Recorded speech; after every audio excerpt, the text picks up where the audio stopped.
सभी का एक बार फिर स्वागत है SPN 9 के इस खास कार्यक्रम में और मैं हूं आपके साथ फरहान। पूर्व केंद्रीय मंत्री यशवंत सिन्हा पुलिस की गिरफ्त में आ गए हैं, फिर उन्हें आज़ाद भी कर दिया गया है। आखिर ऐसे क्या कारण रहे होंगे कि पुलिस ने उन्हें गिरफ्तार कर लिया भारी लॉकडाउन के दौरान। हाँ, उन्होंने लॉकडाउन का उल्लंघन तो किया, लेकिन यह उल्लंघन उन्होंने किसी अपने निजी हित के लिए नहीं किया, बल्कि उन लोगों के लिए किया जो सड़कों में अपना जीवन व्यतीत कर रहे हैं। हम लगातार ज़मीनी रिपोर्ट पर भी देख रहे हैं कि यदि आप उत्तर प्रदेश और दिल्ली के बॉर्डर पर जाते हैं, मध्य प्रदेश और महाराष्ट्र के बॉर्डर पर जाते हैं, यानी कि कहने का यह मतलब है कि किसी भी राज्य की सीमाओं पर जाते हैं तो वहाँ पर प्रवासी मजदूरों का एक भारी जमावड़ा है। सरकार ने कहा था कि बसों की सुविधा मुहैया करवाई जाएगी, लेकिन बसों की सुविधा मुहैया नहीं हुई।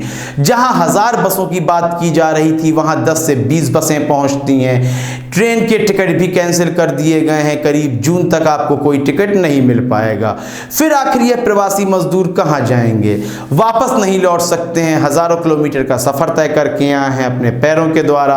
अब आके सीमाओं पर जमा हो गए हैं, वहाँ पुलिस बल तैनात है, उन्हें पुख्ता मुहैया सुविधाएं मुहैया नहीं हो पा रही हैं। कुछ NGO भी आते हैं और कुछ लोग अपने पास से भी आते हैं, खाना लेकर आते हैं, भोजन की व्यवस्था करा देते हैं, लेकिन तीनों टाइम का, तीनों समय का खाना समय पर मिल जाना यह बिल्कुल मुमकिन नहीं है। इसलिए काफ़ी परेशान है प्रवासी मजदूर। उनकी परेशानी को देखते हुए पूर्व केंद्रीय मंत्री यशवंत सिन्हा ने राजघाट पर धरना करना शुरू कर दिया। आइए हम आपको बताते हैं धरने में उनके साथ और कौन कौन मौजूद थे।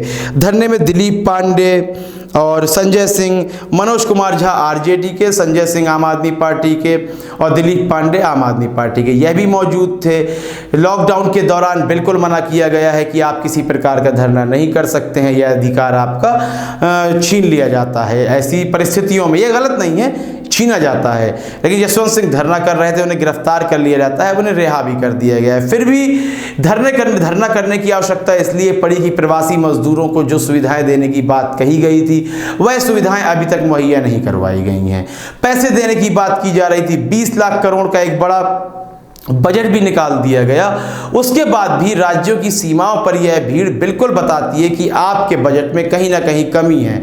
जिस पैसे को आप निकालने की बात कर रहे हैं, कहीं ना कहीं आप बजट के रूप में उसे पेश कर रहे हैं। उससे आम जनता को, प्रवासी मजदूरों को किसी प्रकार का भी फायदा नहीं होने वाला है, बल्कि जो फायदा होगा तो पूंजीपतियों को होगा। हर बार की तरह उन्हें लोन की सुविधा मुहैया करवाई जाएगी, वही लोन NPA के रूप में सामने आ जाएगा।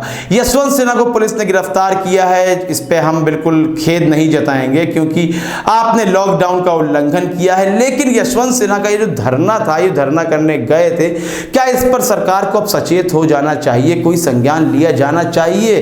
क्योंकि धरने का कारण क्या था, उस कारण को खत्म करने के लिए सरकार किसी प्रकार की कवायद क्यों नहीं कर रही है? आपको क्या लगता है? हमें आपकी राय का रहेगा इंतजार। कार्यक्रम को लाइक करें, ज़्यादा से ज़्यादा शेयर करें और चैनल को सब्सक्राइब अवश्य कर दें। तब तक के लिए इजाज़त दीजिए, धन्यवाद।